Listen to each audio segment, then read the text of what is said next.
Sir ఇంకా ఎప్పటిదాకా ఇలాంటి టెంపుల్స్ దగ్గర ఇలాంటి అరాచకాలు జరుగుతాయి? పెద్ద విషయం ఉంది. హిందువులుగా లేనంత కాలం గవర్నమెంటు ఇలా చేస్తూ ఉంటుంది. అందులోనూ ఇప్పుడు తెలంగాణలో ఉన్న గవర్నమెంట్ దేశాన్ని గెలిచడంలో సిద్ధహస్తులైనటువంటి వాళ్ళు కాబట్టి అది పెద్ద విషయం. కరెక్ట్ అట్టుంచోవాలి రోడ్డు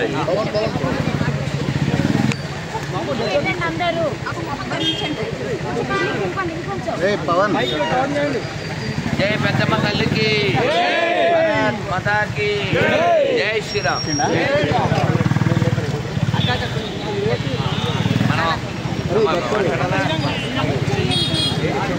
మనం తెలంగాణలో ఈ కాంగ్రెస్ ప్రభుత్వం వచ్చిన తర్వాత ఓ ముత్యాలమ్మ గుడి మనం చూసాం. ఇప్పుడు పెద్దమ్మ తల్లి వీళ్ళ ఉద్దేశాలు హైదరాబాద్లో మొన్న రంగనాథ్ గారు చెప్పారు కదా, అక్కడ ఎందరో విద్యార్థులు చదువుకుంటున్నారు కాబట్టి ఓవైసీ చెరువులో కట్టిన దాన్ని మేము తీయలేము. మరి హిందువుల దేవాలయాలు ఎందుకు పడగొడుతున్నారు? దగ్గర ఎంఆర్ఓ ఉండి ఎలా పడగొట్టింది? ఆవిడ ఎవరైనా కావచ్చు. ఆవిడని ప్రేరేపించిన వాళ్ళు ఎవరు? కోర్టు ఇలాంటివేమీ చూడదా? కోర్టుకి బాధ్యత లేదా? సుమోటోగా ఏమి తీసుకోరా? నిన్నో మొన్నో సమ్ ప్లేస్ మరి జార్ఖండ్లోనో ఎక్కడో ఉత్తరాఖండ్లోనో ఇద్దరు నన్స్ అక్కడ ట్రైబల్స్ని మతం మార్చడానికి వస్తే వాళ్ళని అరెస్ట్ చేయడం జరిగింది.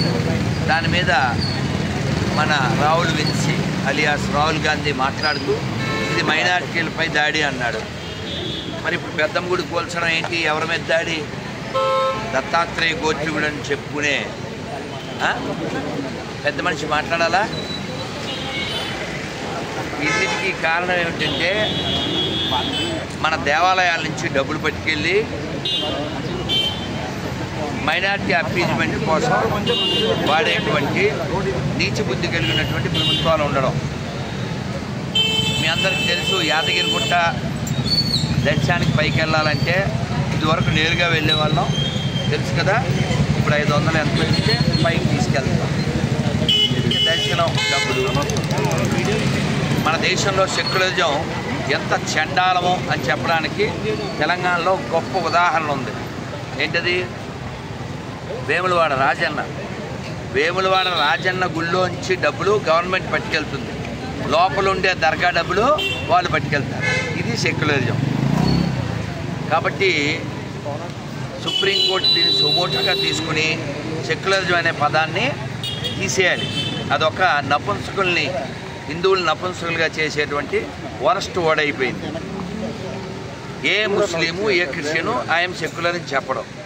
చెప్తే చెప్పండి, మనం అందరం మసీదులో భజన చేద్దాం, హోమం చేద్దాం, చర్చిలో భజన చేద్దాం. కానీ సెక్యులరిజం ఉందని నిరూపించాలంటే వాళ్ళ తప్పే ఉంది.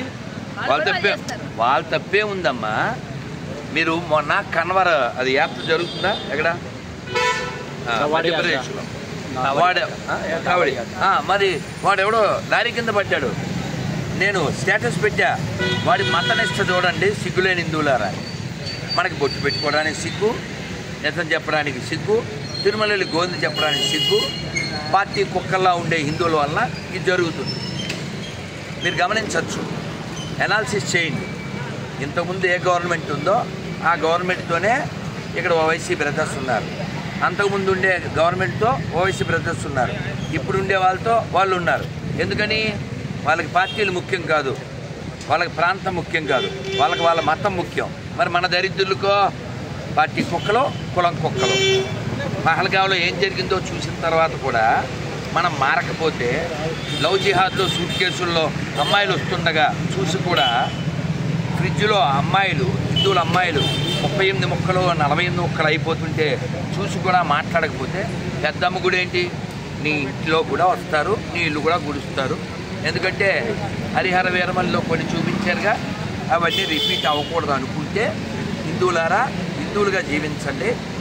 మరి ఇప్పుడు ఈ గవర్నమెంట్ అడగడానికి ఏమన్నా ఉందమ్మా కళ్యాణి గారు? ఖచ్చితంగా ఏం అడగాలి? అమ్మవారి గుడి మళ్ళీ పునర్నిర్మాణం చేయాలి. అమ్మవారిని ఎక్కడో దాచిపెట్టారు, మాకంతా అమ్మవారిని మళ్ళీ అక్కడ పునఃప్రతిష్ఠ చేయాలి. ఆడవాళ్లుగా ఉన్న ఒక మినిస్టర్ ఉన్నారు కొండా సురేఖ్ గారు, ఆవిడ కానీ రేవంత్ రెడ్డి గారు ఇంత చూస్తూ కూడా మీకు కొంచెమైనా బుద్ధి జ్ఞానం ఉంటే మీరు స్పందించండి. ఒక ముఖ్యమంత్రి ఓటేసాం కాబట్టి మమ్మల్ని పొగిడేమెంతో తిట్టే హక్కు కూడా మాకే ఉంటుంది. ఖచ్చితంగా మేము అడుగుతాం, మేము అడగాలి. రేవంత్ రెడ్డి గారు మీరు స్పందించండి, కొండా సురేఖ్ గారు స్పందించండి.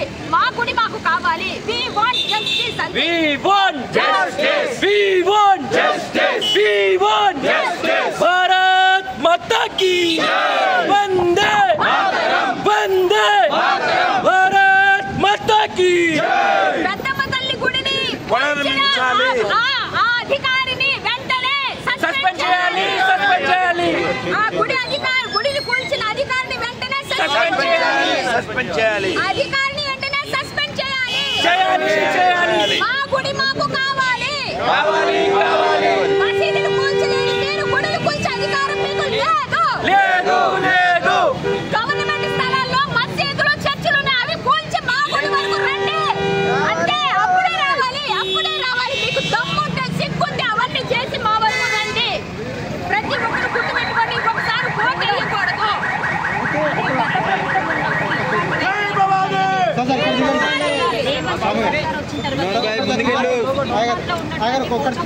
అలానే చేయడం జరిగింది ముత్యాల పట్టింపులైనా కావచ్చు, శంషాబాద్ లో కూడా. సో ఈ ప్రభుత్వం మీద మీరు ఏం చెప్తారు? లేదు, వాళ్ళ డిఎన్ఏ అదే కదా, హిందువుల్ని చేల్చడం, దేశాన్ని చేల్చడం, కులాల వారిగా హిందువులు విడగొట్టడం, చెడగొట్టడం, ప్రాంతాల వారిగా విడగొట్టడం, వాళ్ళ డిఎన్ఏ అది కదా. దేశాన్నే చేల్చగలిగిన గణా పార్టీలు హిందువులు వీక్ చేయడం కోసం ఈ ప్రభుత్వం పనిచేస్తుందని మనకు కనపడుతుంది కదా. సో ఈ రోజు అయితే 300 బోనాలతోనైతే అంటే ఆడపడుచులందరం రావడం జరుగుతుంది. ప్రతిష్టాపన చేసే వెళ్తారా మీరు ఇక్కడ ఈరోజు అమ్మవారు? ప్రయత్నం అయితే చేస్తున్నామమ్మా, చెయ్యాలి. మా ప్రయత్నం మేము చేస్తాము, కానీ ఇక్కడ ప్రభుత్వం పోలీసులు పెట్టి మమ్మల్ని అడ్డుకుంటుంది. ప్రభుత్వం దీన్ని పెద్ద చేయకుండా మీరే బాధ్యత తీసుకుని అమ్మవారిని మళ్ళీ అక్కడ పునఃప్రతిష్ఠ చేసి మీ గౌరవాన్ని కాపాడుకుంటారని మేము ఆశిస్తున్నాము. లేదు, ఇది కోర్టు ద్వారా అయినా తేల్చుకోవడం జరుగుతుంది. అందులో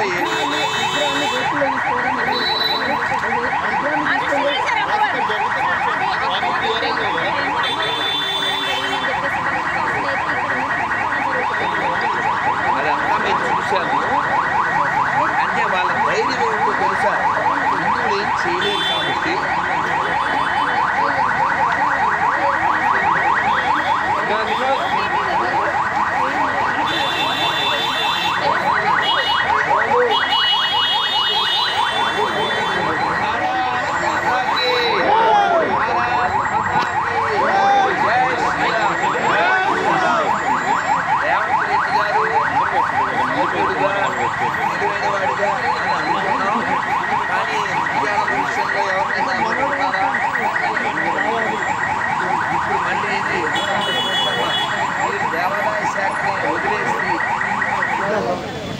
తెలంగాణలో కొండా సురేఖ్ గారు దేవాదాయ శాఖ వదిలేసి గవర్నమెంట్ ఆఫ్ తెలంగాణ దేవాదాయ శాఖ మాకు ఉంటుంది అని వదిలేస్తే అది హిందువులు ఉంటారు. ఎందుకంటే మీరు మసీదు మీద పెత్తనం చేయలేరు, చర్చిల మీద పెత్తనం చేయలేరు. మొన్న ఇఫ్తార్ ఇంటికి ఎంత ఖర్చు పెట్టారు రేవంత్ రెడ్డి గారు? ఎవరి పైసలు అవి? పాత బస్తీలో కరెంటు బిల్లులు వసూలు చేయలేరు. కాబట్టి ఇక్కడ మారవలసింది ప్రభుత్వం, లేదా ప్రభుత్వాన్ని మార్చవలసింది హిందువులు. ఎందుకంటే కాంగ్రెస్కు నూకలు చెల్లి అయినా ఇక్కడ ఏదో రన్ చేస్తున్నారు. Next what is going on మనకు తెలుస్తుంది. కానీ హిందువులకి గత 100 ఏళ్ళు పైబడి అన్యాయం చేసినటువంటి పార్టీ ఇప్పుడు కూడా తెలంగాణలో ఇదే అన్యాయం కొనసాగిస్తుంది. దీన్ని తీవ్రంగా ఖండిస్తున్నాం. దీన్ని కోర్టు సుమోటోగా తీసుకుని వెంటనే అమ్మవారి విగ్రహం వెనక్కి తేవాలి, లేదా పరిణామాలు తీవ్రంగా ఉండబోతాయి. ఇది పెద్ద చేయకూడదని గవర్నమెంట్కి, కోర్టుకి విజ్ఞప్తి చేస్తున్నాం. అది ఇకపైన ball in your court. Bharat మాతాకి వెళ్దాం. పెద్దమ్మ తల్లికి okay. Thank you very much. జై శ్రీరామ్.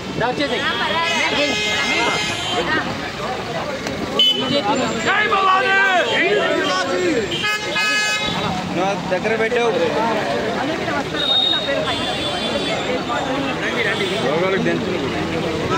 దగ్గరికి మా జిల్లా అధ్యక్షుడు వచ్చిపోయారు. ఇక్కడికి ఆల్రెడీ వెంకటరమణరెడ్డి గారు కూడా వచ్చిపోయారు. అలాగే మా జిల్లా రామచంద్రారెడ్డి గారు కూడా ఇక్కడికి వచ్చిపోయారు. వాళ్ళు మా కార్పొరేటర్స్ అందరూ కూడా సపోర్ట్గా ఉన్నాము. ఖచ్చితంగా భారతీయ జనతా పార్టీ నుంచి మాత్రం 100% సపోర్ట్ చేస్తాము. ఇవాళ నేను కూడా రావడం జరిగింది ఇక్కడికి. ఇంకొక విషయం చెప్తున్నాను, నేను రోహింగ్యాల పైన పోరాటం చేస్తున్నాను. ఇక్కడ ఉన్నటువంటి రోహింగ్యాలను పంపించాలని చెప్తాను. నిజంగా వాస్తవం చెప్పాలంటే అప్పుడే రోహింగ్యాలు ఇవాళ కాంగ్రెస్ ప్రభుత్వంలో ఉన్నారు.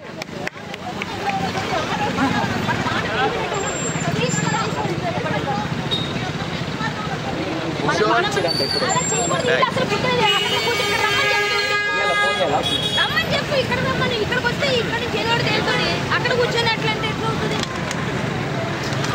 మనమందరం కలిసి వెళ్ళాం. కరెక్టే. నేను అందే చెప్తున్నా, ఒక్క బోనం ఎత్తాలి.